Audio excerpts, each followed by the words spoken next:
নমস্কার সবাইকে, আশা করি সবাই ভালো আছেন।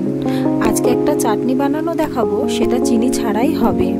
প্রথমে একটা কড়াই গরম করে ওতে দিয়ে দিলাম সরষের তেল। সরষের তেল দিয়েছি আমি এখানে, আপনারা চাইলে রিফাইন তেলও ইউজ করতে পারেন। তেলটা ভালোভাবে গরম হয়ে আসলে আমি এখানে দিয়ে দেবো 5 ফোড়ন, তেজপাতা আর শুকনো লঙ্কা। এখানে কিন্তু ফ্লেমটা লো থাকবে, লো ফ্লেমে আস্তে আস্তে করে এটা ভেজে নিতে হবে একটু।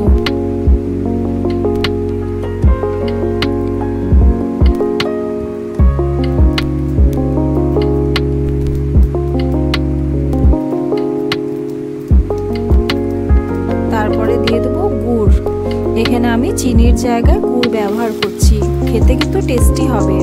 তারপরে একটু জল দিয়ে দিলাম সেই বাটিতেই, দিয়ে ভালো করে নাড়িয়ে মিক্স করে নেব।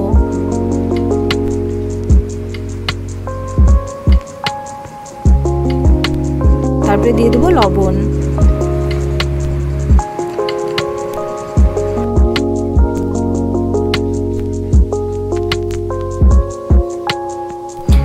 জলটা ফুটে ফুটে ঘন হয়ে আসলে ওটা টেস্টি হবে।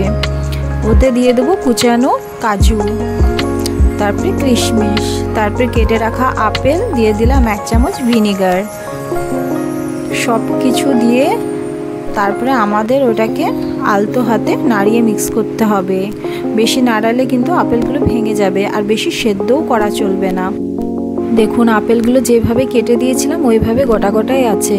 নামিয়ে সার্ভ করলে রেডি আমাদের আপেলের চাটনি।